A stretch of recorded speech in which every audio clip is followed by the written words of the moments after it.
have some knowledge which goes beyond the average person's knowledge about some topic. Remember, if we're only using testimony, if we're only going to basically allow somebody to repeat what we want to demonstrate, and that's what testimony is, and you need to get that into your mind. That's all testimony is we're going to have somebody repeat the claim that we're trying to make. We have to ask these questions. Now, whenever you're giving a speech and you're using testimony, I'm always going to ask you to tell me who gave, I'm always going to ask you to cite the source, and I'm always going to ask you to give me some qualifications. Have they written a book? Have they won an award? Do they have a degree? Have they whatever? You should have some qualification for that. Transitions. All right, we're back to parts of the speech. Well, rhetorical proofs were parts of the speech.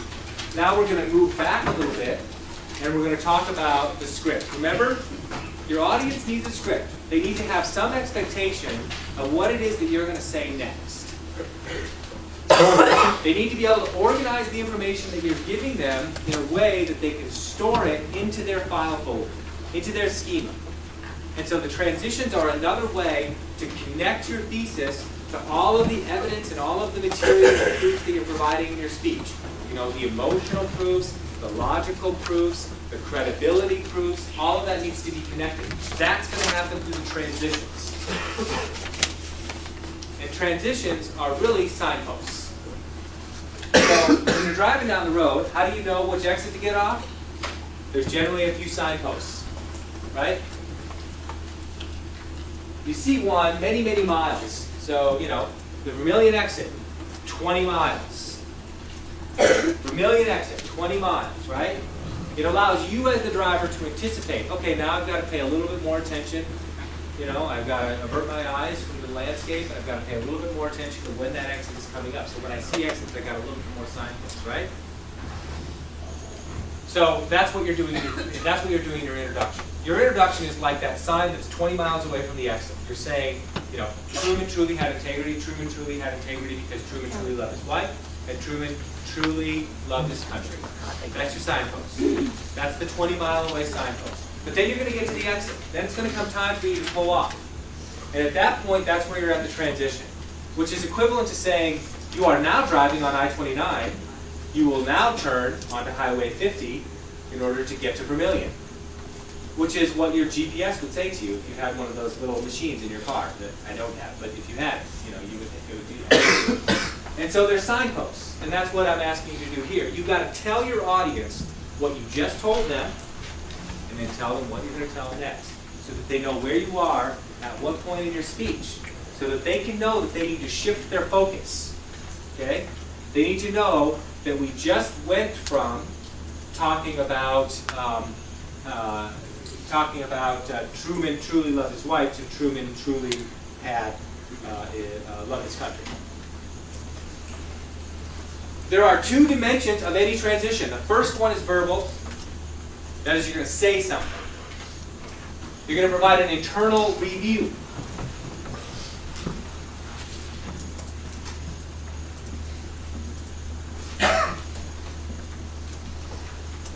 All right? You're going to provide an internal review. You're going to say, I just told you, Truman truly had integrity.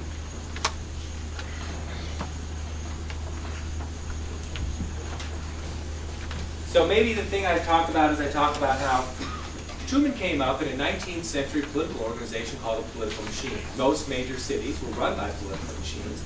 They operated according to patronage. Truman operated within that system, served the people of Jackson County, Missouri. He served them well for many years and had many opportunities to take bribes or to skim off the top of contracts. And Truman never did this, as evidenced by the fact that Truman remained in debt for most of his life.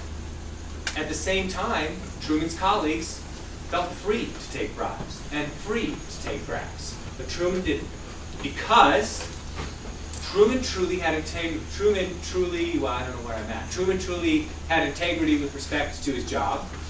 And then I'm going to move on to the next thing. I should have made a best example that would have been better about Truman truly loving his wife. So I could still do that though, right?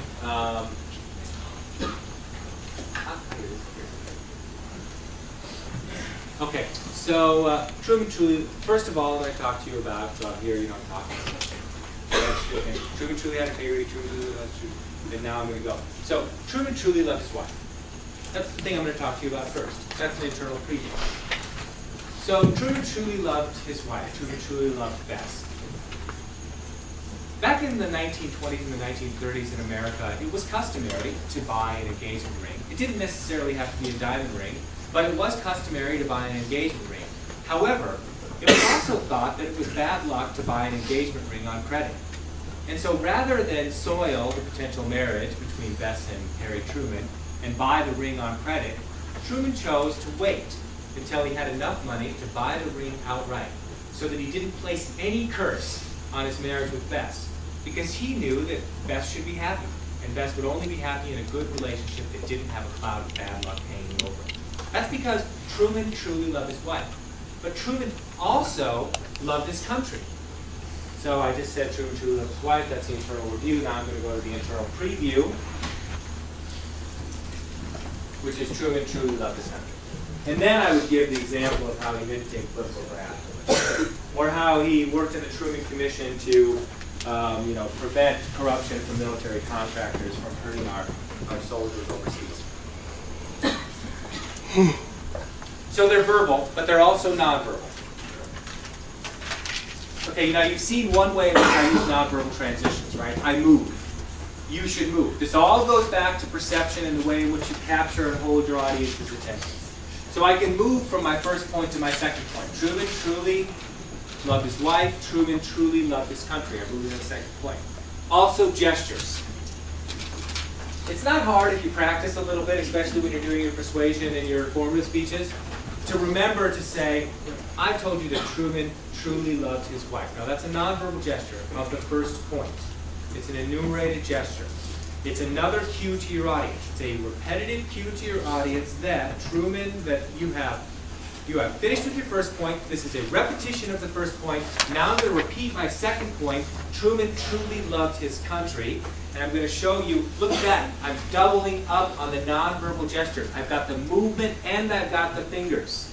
I've got the more repetition that you can get. Remember, the more you will elicit the audience's attention, the clearer the signpost will be, the more effective of a speaker you will be.